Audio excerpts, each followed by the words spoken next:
ओम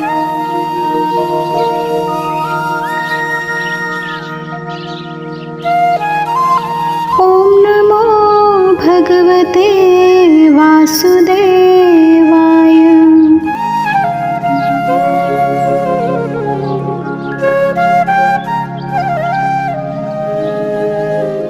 अध्याय 2 सांख्य योग। श्लोक 4।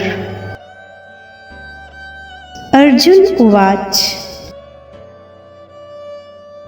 कथं भीष्ममहं संख्ये द्रोणं च मधुसूदना इषुभिः प्रतियोत्स्यामि पूजार्हा वरिसूदना। मधुसूदन और अरिसूदन, ये दो संबोधन देने का तात्पर्य है कि आप दैत्यों को और शत्रुओं को मारने वाले हैं, यानी जो दुष्ट स्वभाव वाले, अधर्ममय आचरण करने वाले और दुनिया को कष्ट देने वाले मधुकैटभ आदि दैत्य हैं, उनको भी आपने मारा है। और जो बिना कारण द्वेष रखते हैं, अनिष्ट करते हैं, ऐसे शत्रुओं को भी आपने मारा है। लेकिन मेरे सामने तो पितामह भीष्म और आचार्य द्रोण खड़े हैं, जो आचरणों में सर्वथा श्रेष्ठ हैं, मुझ पर बहुत स्नेह रखने वाले हैं, प्यार पूर्वक मुझे शिक्षा देने वाले हैं। ऐसे मेरे परम हितैषी दादाजी और विद्या गुरु को मैं कैसे मारूं?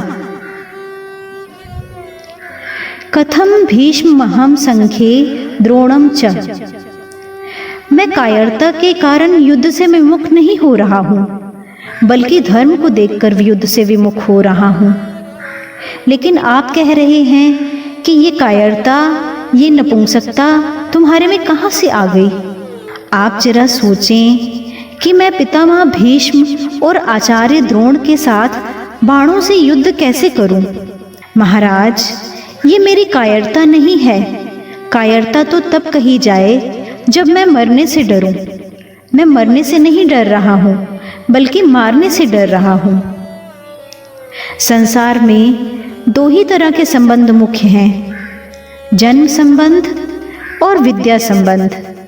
जन्म के संबंध से तो पितामह भीष्म हमारे पूजनीय हैं। बचपन से ही मैं उनकी गोद में पला हूँ।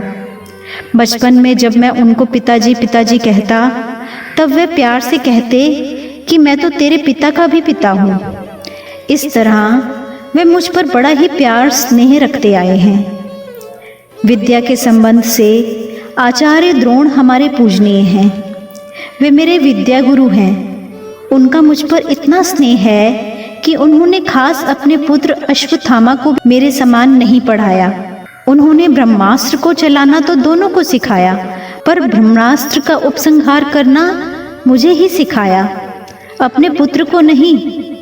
उन्होंने मुझे ये वरदान भी दिया है कि मेरे शिष्यों में अस्त्र शस्त्र कला में तुमसे बढ़कर कोई दूसरा नहीं होगा। ऐसे पूजनीय पितामह भीष्म और आचार्य द्रोण के सामने तो वाणी से रे तू ऐसा कहना भी उनकी हत्या करने के समान पाप है। फिर मारने की इच्छा से उनके सामने बाणों से युद्ध करना कितने भारी पाप की बात है। इषुभिः प्रतियोत्स्यामि पूजार्हो। संबंध में बड़े होने के नाते पितामह भीष्म और आचार्य द्रोण, ये दोनों ही आदरणीय और पूजनीय हैं।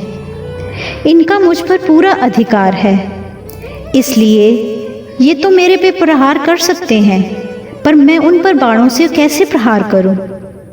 उनका प्रतिद्वंदी होकर युद्ध करना तो मेरे लिए बड़े ही पाप की बात है, क्योंकि ये दोनों ही मेरे द्वारा सेवा करने योग्य हैं और सेवा से भी बढ़कर पूजा करने योग्य हैं।